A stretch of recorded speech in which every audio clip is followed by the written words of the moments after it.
الحمدللہ وکفا والسلام علی عبادہ الذین اصطفیٰ اما بعد فاعوذ باللہ من الشیطان الرجیم بسم اللہ الرحمن الرحیم۔ ہمارا آج کا سبق سورہ بقرہ کے آخری رکوع نمبر 40 کے بارے میں ہے۔ یہاں پر آج الحمدللہ ہمارا سورہ بقرہ انشاءاللہ ختم ہو جائے گا اور کل سے ہمارا سورہ آل عمران شروع ہو جائے گا انشاءاللہ۔ یہاں پر یہ جو سورہ بقرہ کا جو آخری رکوع ہے اس کی فضیلت کے بارے میں بہت سی روایت آئی ہیں، جیسے کہ سورہ بقرہ کے شروع میں آپ کو بتایا تھا کہ اس کے فضیلت کے بارے میں حضرت ابن عباس رضی اللہ تعالیٰ عنہ نے بیان فرمایا کہ ایک مرتبہ نبی کریم صلی اللہ علیہ وسلم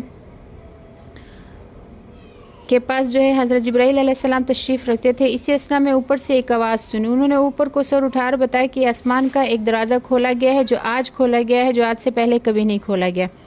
اس دروازے سے ایک فرشتہ نازل ہوا۔ جبرائیل علیہ السلام نے بتایا کہ یہ فرشتہ زمین پر نازل ہوا ہے، آج سے پہلے کبھی نہیں نازل ہوا تھا۔ اس فرشتے نے نبی کریم صلی اللہ علیہ وسلم کو سلام کیا اور عرض کیا کہ آپ کو 2 نوروں کی خوشخبری سن لے۔ 2 نوروں کی خوشخبری دی جاتی ہے آپ کو جو آپ کو عطا کیے گئے ہیں۔ آپ سے پہلے کسی نبی کو یہ نور نہیں عطا کیے گئے۔ ان میں اول فاتحۃ الکتاب یعنی سورہ فاتحہ ہے، اور دوسرا نور جو ہے وہ سورۃ البقرہ کی آخری آیتیں ہیں۔ سورۃ الفاتحہ اور یہ آیات دعاؤں پر مشتمل ہے۔ ان میں سے جو بھی کوئی حصہ آپ تلاوت کریں گے تو اللہ تعالیٰ ضرور آپ کو سوال کے مطابق عطا فرمائیں گے۔ اسی طرح صحیح مسلم میں یہ بھی ہے کہ شب معراج میں نبی کریم صلی اللہ علیہ وسلم کو 3 چیزیں عطا کی گئی۔ نمبر 1 جو ہے وہ 5 نمازیں عطا کی گئی۔ نمبر 2 سورہ بقرہ کا یہی آخری حصہ آمن الرسول سے سورت کے ختم ہونے تک، اور تیسرا جو ہے آپ کی امت میں جو لوگ مشرک نہ ہوں ان کے بڑے بڑے گناہوں کی بخشش جو ہے، یہ نبی علیہ الصلوۃ والسلام کو یہ 3 چیزیں عطا کی گئی تھیں۔ اسی طرح شرح حدیث نے ایک حدیث یہاں نقل کی ہے کہ نبی علیہ الصلوۃ والسلام نے ارشاد فرمایا ہے کہ جس نے کسی رات میں سورہ بقرہ کی آخری 2 آیتیں پڑھ لی تو اس کے لیے وہ کافی ہو جائیں گی۔ تو حضرت شرح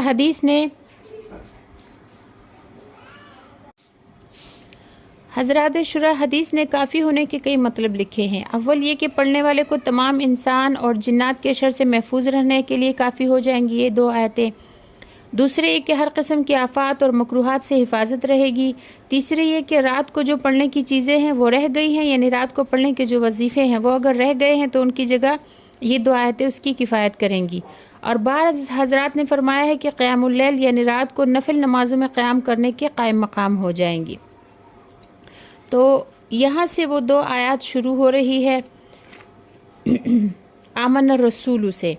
یہاں پر اس سے آمن الرسول سے پہلی آیت سے شروع، یعنی رکوع جو ہے ہمارا شروع ہو رہا ہے۔ یہاں پر اللہ رب العزت ارشاد فرماتے ہیں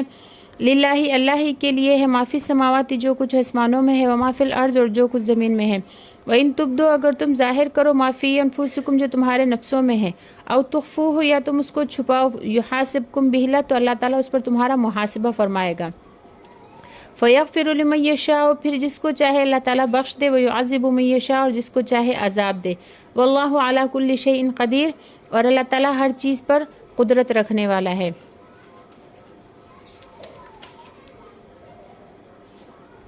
پھر آگے اللہ رب العزت یہاں پر بیان فرماتے ہیں کہ آمن الرسول ایمان لائے رسول بما اس چیز پر یعنی اس قرآن پر انزل الیہ جو ان کی طرف نازل ہوا، من ربہ ان کے رب کی طرف سے، والمؤمنون اور مومن بھی ایمان لائے، کل ان سب آمنہ ایمان لائے باللہ اللہ پر، وملائکتہ اور اس کے فرشتوں پر، وکتبہ اور اس کی کتابوں پر، ورسلہ اور اس کے رسولوں پر، اور سب کہتے ہیں لا نفرق کہ ہم فرق نہیں کرتے بین احد من رسولہ رسولوں میں سے کسی ایک کے درمیان بھی ہم تفریق نہیں کرتے، وقالوا اور کہتے ہیں سمعنا کہ ہم نے سن لیا، واطعنا اور ہم نے مان لیا، غفرانک ہمیں بخش دیجئے، ربنا اے ہمارے رب، الیک المصیر اور آپ ہی کی طرف لوٹ کر جانا ہے۔ لا یکلف اللہ نفسا نہیں تکلیف میں ڈالتا اللہ تعالیٰ کسی نفس کو، الا مگر اتنا ہی وسعہا جتنی اس کی طاقت ہو، یعنی اللہ نے انسان کو مکلف نہیں بنایا لیکن اتنا ہی مکلف بنایا ہے جتنی اس کی طاقت ہو۔ لہا اس کے لیے وہی ہے ما کسبت جو وہ کمائے گا، وعلیہا اور اس پر وہی وبال پڑے گا مکتسبت جو اس نے گناہ کیے۔ ربنا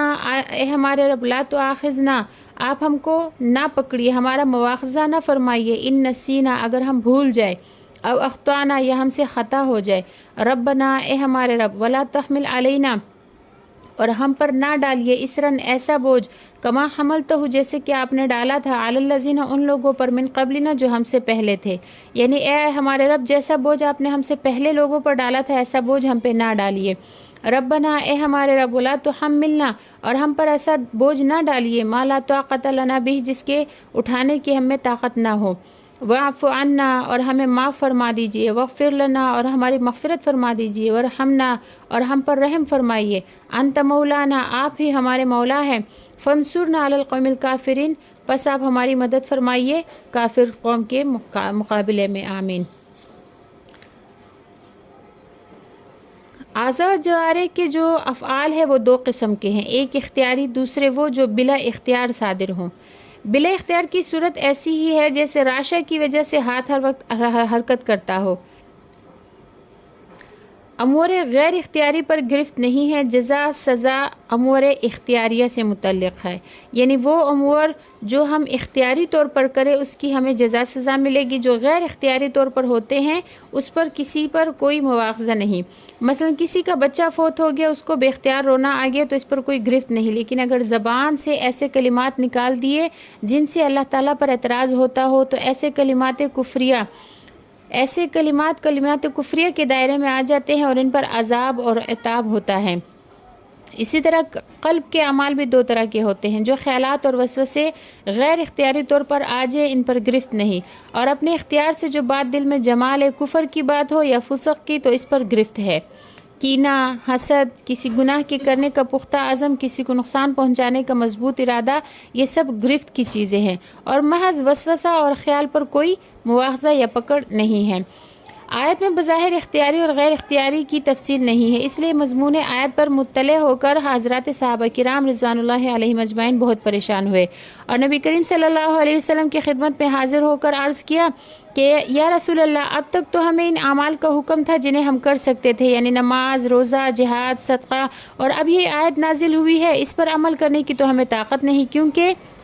بلا اختیار وسوسے آ جاتے ہیں، اگر ان پر بھی پکڑ ہوئی تو ہمارا کیا بنے گا؟ تو نبی کریم صلی اللہ علیہ وسلم نے فرمایا کہ تم بھی وہی کہنا چاہتے ہو جو اہل کتاب یعنی تورات اور انجیل والوں نے کہا؟ ان کے پاس احکام آئے تو کہنے لگی کہ سمعنا وعصینا، یعنی ہم نے سن تو لیا ہے لیکن ہم مانیں گے نہیں، بلکہ تم یوں کہو سمعنا واطعنا غفرانک ربنا والیک المصیر، یعنی ہم نے سن لیا اور مان لیا، اے ہمارے رب ہم آپ کی بخشش چاہتے ہیں اور آپ ہی کی طرف ہمارا لوٹ کر آنا ہے۔ حضرات صحابہ دل اور زبان سے مان گئے اور بار بار ان کلمات کو دہرایا تو اللہ تعالیٰ نے اس کے بعد والی آیتیں آمن الرسول بما انزل الیہ من ربہ والمؤمنون، یہ آیتیں جو ہیں یہ آخر سورت تک نازل فرمائی، جن میں اپنے رسول صلی اللہ علیہ وسلم کی اور مومن بندوں کی تعریف فرمائی، اور انہوں نے بخوشی جو سمعنا واطعنا غفرانک ربنا والیک المصیر کہا تھا قبولیت کے انداز میں اس کو نقل فرمایا، اور حکم سابق کو جس میں بظاہر عموم تھا منسوخ فرما دیا اور بتصریح فرما دیا کہ لا یکلف اللہ نفسا الا وسعها، کہ اللہ تعالیٰ کسی جان کو ایسے کام کا مکلف نہیں بناتا جو اس کے بس میں نہ ہو۔ پھر یہاں پر آگے اللہ تعالیٰ نے فرمایا لا یکلف اللہ نفسا الا وسعها، اور اس کے ساتھ ہی فرما دیا لہا ما کسبت وعلیہا ما اکتسبت۔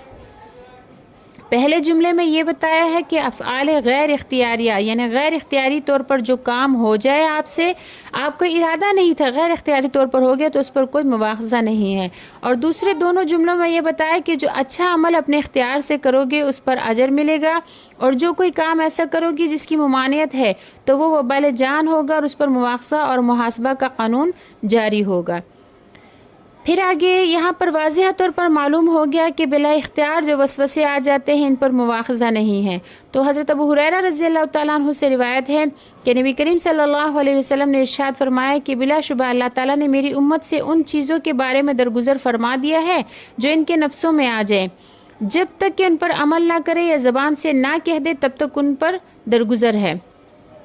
صحیح مسلم میں ہے کہ نبی کریم صلی اللہ علیہ وسلم سے صحابہ کرام نے عرض کیا کہ ہم اپنے نفسوں میں ایسی بات محسوس کرتے ہیں کہ جس کو زبان پر لانا بھاری معلوم ہوتا ہے۔ آپ نے یہ سن کر سوال فرمایا کیا واقعی تم نے ایسا محسوس کیا ہے؟ عرض کیا جی محسوس کیا ہے۔ آپ نے فرمایا کہ یہی خالص ایمان ہے۔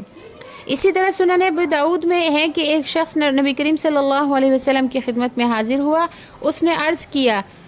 میں اپنے نفس میں ایسی چیز محسوس کرتا ہوں کہ مجھے اسے زبان سے نکالنے کی بنسبت کوئلہ ہو جانا زیادہ محبوب ہے، کہ میں جل کر راکھ ہو جاؤں، کوئلہ بن جاؤں، لیکن ایسی بات میری زبان سے نہ نکلے۔ تو یہ سن کر نبی علیہ الصلوۃ والسلام نے فرمایا اللہ اکبر اللہ اکبر، پھر فرمایا کہ سب تعریف اللہ ہی کے لیے ہے جس نے شیطان کی شرارت کو وسوسے تک ہی رہنے دیا ہے۔ اگر دل سے مومن نہ ہوتے تو اس بات کو کیوں برا جانتے اور زبان پر لانے کو کیوں بھاری سمجھتے؟ یہ بھاری سمجھنا اور کوئلہ ہو جانے کو محبوب جاننا یہی سراسر ایمان ہے۔ پھر حضرت ابو ہریرہ رضی اللہ تعالیٰ عنہ سے ایک روایت ہے کہ نبی کریم صلی اللہ علیہ وسلم نے ارشاد فرمایا کہ شیطان تمہارے پاس آئے گا، پھر کہے گا کہ فلاں چیز کس نے پیدا کی، فلاں چیز کس نے پیدا کی، اس طرح کے کئی سوال کرتے ہوئے یوں کہے گا کہ تیرے رب کو کس نے پیدا کیا ہے۔ سو جب تم میں سے کسی شخص کے ساتھ اس طرح کی صورتحال پیش آ جائے تو اللہ کی پناہ مانگے اور وہی رک جائے، وسوسہ کو اور سوال و جواب کو آگے نہ بڑھائے۔ دوسری روایت میں ہے کہ نبی کریم صلی اللہ علیہ وسلم نے ارشاد فرمایا کہ لوگ برابر آپس میں طرح طرح کے سوال کرتے رہیں گے، یہاں تک کہ یہ سوال بھی کریں گے کہ یہ جو کچھ موجود ہے اللہ تعالیٰ کی مخلوق ہے، اسے اللہ نے پیدا کیا ہے، تو اللہ کو کس نے پیدا کیا ہے؟ تو جو کوئی شخص ایسے سوالات میں سے کوئی چیز اپنے اندر محسوس کرے تو وہ آمنت باللہ ورسولہ، یعنی ایمان مجمل اور ایمان مفسر جو ہے یہ پڑھ لے، یا صرف اتنا ہی کہہ دے کہ آمنت باللہ ورسولہ، اتنا ہی کہہ دے۔ اسی طرح حضرت ابو ہریرہ رضی اللہ تعالیٰ عنہ سے روایت ہے کہ نبی کریم صلی اللہ علیہ وسلم نے اس طرح کے وسوسے آنے پر پڑھنے کے لیے یہ بتایا ہے اللہ احد اللہ صمد لم یلد ولم یولد ولم یکن لہ کفوا احد، اور فرمایا کہ اس کے بعد بائیں طرف کو 3 بار تھوک دے، یعنی تھتکار دے، اور اعوذ باللہ من الشیطان الرجیم پڑھ لے۔ پھر آگے اللہ تعالیٰ جل شانہ نے اپنے بندوں کو دعا تلقین فرمائی کہ اس طرح دعا مانگا کریں جو متعدد جملوں پر مشتمل ہے، اور ان میں متعدد دعائیں ہیں۔ پہلے یہ دعا بتائی کہ اس طرح سے دعا مانگو کہ ربنا لا تؤاخذنا ان نسینا او اخطانا، کہ اے ہمارے رب ہماری گرفت نہ فرمائیے اگر ہم بھول جائے یا ہم سے چوک ہو جائے۔ صاحب جلالین فرماتے کہ حدیث شریف سے ثابت ہے کہ خطا اور نسیان پر مواخذہ نہیں ہے، لہٰذا یہ سوال کرنا اللہ تعالیٰ شانہ کی اس نعمت کا اقرار کرنا ہے کہ اس نے بھول اور خطا پر مواخذہ نہیں رکھا۔ خطا اردو کے محاورہ میں گناہ کے لیے استعمال ہوتا ہے، یہاں پر وہ معنی مراد نہیں بلکہ خطا سے وہ عمل مراد ہے جو بلا ارادہ صادر ہو جائے۔ پھر ایک اور دعا تلقین فرمائی اور وہ یہ ہے کہ ربنا ولا تحمل علینا اسرا کما حملتہ علی الذین من قبلنا، کہ اس میں ارشاد فرمایا کہ اے ہمارے رب ہم پر وہ بوجھ نہ ڈالیے جو آپ نے ہم سے پہلے لوگوں پر بھاری احکام کا بوجھ رکھا تھا، ہم پر ایسا بوجھ نہ ڈالیے، یعنی جیسے کہ پہلے لوگوں یعنی بنی اسرائیل پر رکھا تھا۔ مثلا بنی اسرائیل کے لیے تھا کہ توبہ قبول ہونے کے لیے اپنی جان کو قتل کرنا مشروط تھا۔ وہ جو انہوں نے ایک بچھڑے کی عبادت کی تھی پھر وہ توبہ کرنا چاہتے تھے تو اللہ تعالیٰ نے فرمایا تھا کہ جنہوں نے بچھڑے کی عبادت کی ان کو قتل کر دو، تو ان کے لیے شرط تھی کہ اپنی جان کو قتل کیا جائے گا تب توبہ قبول ہوگی۔ اور زکوٰۃ میں ان کے 1/4 مال نکالنا فرض تھا، اور کپڑا دھو کر پاک نہیں ہو سکتا تھا، اس کے لیے نجاست کی جگہ کو کپڑے میں سے کاٹ دینا پڑتا تھا، اور جب کوئی شخص چھپ کر رات کو گناہ کرتا تھا تو صبح کو اس کے دروازے پر لکھا ہوا ہوتا تھا کہ اس نے فلاں گناہ کیا ہے یا فلاں شخص نے فلاں گناہ کیا ہے۔ اور بعض پاک چیزیں بھی ان پر حرام کر دی گئی تھی، اور نماز پڑھنے کے لیے ان کے لیے یہ بھی ضروری تھا کہ مسجد ہی میں نماز پڑھیں گے، ان کی نمازیں گھر میں قابل قبول نہیں تھی، اور مال غنیمت ان لوگوں کے لیے حلال نہیں تھا۔ تو اللہ جل شانہ نے امت محمدیہ صلی اللہ علیہ وسلم کے لیے آسانی فرمائی اور مشکل احکام جو ہے وہ مشروع نہیں فرمائے جو بنی اسرائیل پر فرض تھے۔ پھر مزید جو ہے یہاں پر دعا تلقین فرماتے ہوئے ارشاد فرمایا ہے کہ ربنا ولا تحملنا ما لا طاقت لنا به، کہ یعنی اے اللہ ہم پر وہ بوجھ نہ ڈالیے جس کے اٹھانے کی ہم میں طاقت نہ ہو، ایسا بار نہ ڈالیے کہ جس کے اٹھانے کی ہم میں طاقت نہ ہو۔ تو اس سے تکالیف شرعیہ بھی مراد ہو سکتی ہے، یعنی شریعت کی تکلیفیں، شریعت میں جو چیزیں تکلیف دینے والی ہے اس سے وہ بھی مراد ہو سکتی ہے کہ اللہ جیسے پہلے قوموں پر ایسی تکلیف والی شریعت تھی کہ جس کو وہ اٹھانے سے قابل تھے، ایسی تکالیف شرعیہ سے جو ہے ہماری حفاظت فرمائی، یعنی ہم پر ایسا بوجھ نہ ڈالیے۔ اور مصائب تکوینیہ بھی اور دونوں بھی مراد لے سکتے ہیں۔ صاحب جلالین لکھتے ہیں کہ من التکالیف البلایا، یعنی اس سے تکلیف اور بلا دونوں مراد ہیں۔ آخر میں مختصر الفاظ میں اللہ رب العزت نے 4 دعائیں اکٹھی تلقین فرمائی ہے۔ نمبر 1 واعف عنا، کہ اے اللہ ہمیں معاف فرما دیجئے، واغفر لنا، اور اے اللہ ہماری مغفرت فرما دیجئے، ورحمنا، اور اے اللہ ہم پر رحم فرما دیجئے۔ آگے فرمائے انت مولانا، اے اللہ آپ ہی ہمارے مولا ہے، فانصرنا، پس آپ ہماری مدد کیجئے، علی القوم الکافرین، کافر قوم کے مقابلے میں۔ صحیح مسلم میں ہے کہ ہر دعا پر اللہ تعالیٰ کی طرف سے جواب میں نعم کا جواب ملا ہے، یعنی یہاں پر یہ 4 دعائیں جو ہیں واعف عنا، واغفر لنا، ورحمنا، انت مولانا فانصرنا علی القوم الکافرین، تو اس میں سے ہر دعا کی جواب پہ اللہ رب العزت نے نعم یعنی جی فرمایا ہے۔ دوسری روایت میں ہے کہ اللہ تعالیٰ نے ہر دعا کے جواب میں قد فعلت فرمایا، یعنی میں نے تمہارے سوال کے مطابق کر دیا، یعنی تمہاری دعائیں قبول ہو گئی۔ ہماری سورہ بقرہ الحمدللہ آج مکمل ہو چکی ہے۔ سورہ بقرہ جو ہے اس کی بہت زیادہ فضیلت ہے۔ سورہ بقرہ جس گھر میں پڑھی جائے تو روایت حدیثہ میں آتا ہے کہ 40 دن تک اس گھر میں جو ہے اگر ایک دن سورہ بقرہ گھر میں پڑھی جائے تو 3 دن تک وہاں شیطان نہیں آتا، اور اگر 40 دن تک کسی گھر میں سورہ بقرہ روزانہ پڑھی جائے تو وہاں سے اللہ تعالیٰ ہر قسم کے جنات، شیاطین اور جتنے بھی آج کل کے جو جس چیز کا زیادہ آج کل شور شرابہ ہے کہ جی تعویذ کر دیا ہے، کسی نے جادو کر دیا ہے، نظر بد ہے، تو اس طرح کی ہر بری بلائیں، آفتیں اور مصیبتیں جو ہے اللہ تعالیٰ اس گھر سے نکال دیتے ہیں اور اللہ رب العزت اس گھر کی حفاظت فرماتے ہیں۔ اسی طرح کوئی شخص اگر کوئی اتنا بیمار ہے کہ اس کی بیماری لا علاج ہے، اس کا علاج سمجھ میں نہیں آ رہا، اس کی بیماری کا پتہ نہیں چل رہا، تو اس کو 40 دن تک روزانہ سورہ بقرہ یا کم از کم 7 دن تک روزانہ سورہ بقرہ کو دم کر کے اس مریض پر بھی دم کیا جائے، پڑھ کر اس مریض پر بھی دم کیا جائے، اور اس کا پانی جو ہے پانی کے اوپر دم کر کے وہ پانی اس مریض کو پلایا جائے، تو اللہ رب العزت اپنے فضل اور اپنی رحمت سے اس قرآن پاک کی سورت کی برکت سے اللہ رب العزت اس مریض کو شفا دے دیں گے، اور یا اس کی بیماری ظاہر ہو جائے گی کہ اس میں یہ بیماری ہے جو پوشیدہ بیماری ہے جو ظاہر نہیں ہو رہی، تو اس کے حساب سے اللہ رب العزت اس کا علاج بھی آسان فرما دیں گے۔